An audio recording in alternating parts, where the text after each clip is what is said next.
Hello everyone दोस्तों, मैं अरुण शर्मा। आप देख रहे हैं द सोच। दोस्तों, इस वीडियो में बात करने वाले हैं कांग्रेस पार्टी के मुखियाओं के बारे में। अरविंद केजरीवाल, अखिलेश यादव, उद्धव ठाकरे और राहुल गांधी।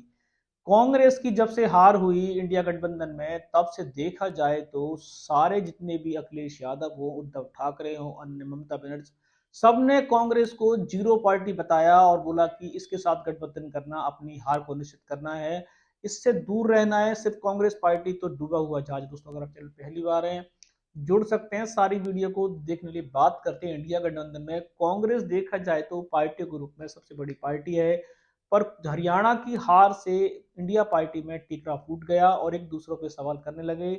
अखिलेश यादव ने हरियाणा की हार के बाद अपने आप को सूरमा भोपाली समझा। उन्होंने कहा कि वो उपचुनाव में किसी से गठबंधन नहीं करेंगे और कांग्रेस को तो एक सीट नहीं देंगे। योगी सरकार ने अखिलेश यादव का सारा दम निकाल के रख दिया।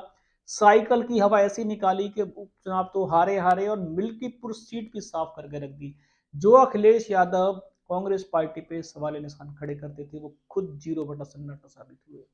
उद्धव ठाकरे की बात करें, इंडिया पार्टी के, जो कहते थे कि कांग्रेस को कम सीटें देंगे महाराष्ट्र में, कांग्रेस कुछ नहीं कर सकती है, कांग्रेस गठबंधन नहीं करना चाहिए। पर बीजेपी ने उद्धव ठाकरे के भी तंबू खाड़ के रख दिए।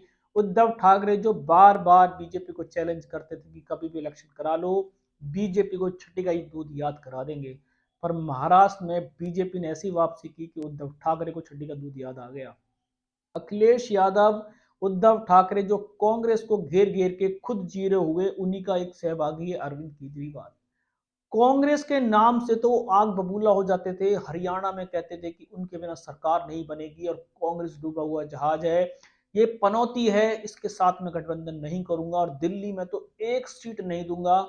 और बिना कांग्रेस को एक सीट दिए केजरीवाल की बीजेपी ने हवा निकाल के रख दी। 15 साल की सत्ता छीन ली है।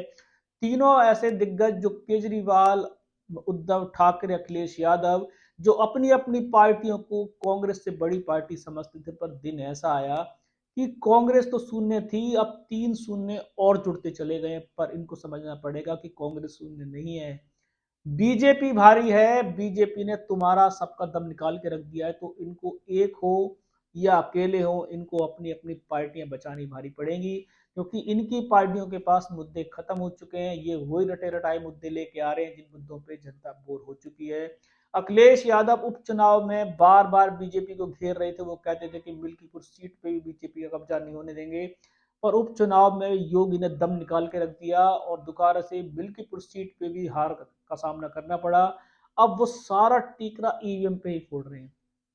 जब कांग्रेस हारती थी तो वो ईवीएम का सहारा नहीं लेते थे।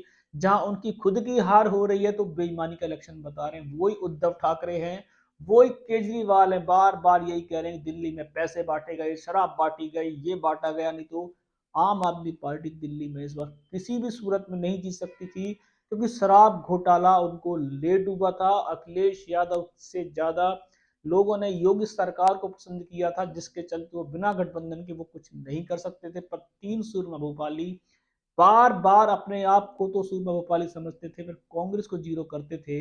पर दिन ऐसा आया कि कांग्रेस के बिना भी वो कुछ नहीं कर पाई और कांग्रेस के साथ छोड़ने के बावजूद तो वो जीरो से भी जीरो हो गए। अब दूसरों पे सवाल उठाने वाले उद्धव ठाकरे, अरविंद केजरीवाल और अखिलेश यादव, जो इंडिया पार्टी से राहुल गांधी कांग्रेस को बाहर का रास्ता दिखाते थे, अब वो खुद बाहर करें या ना करें, वो तीनों चारों एक ही नाव में सवार हैं।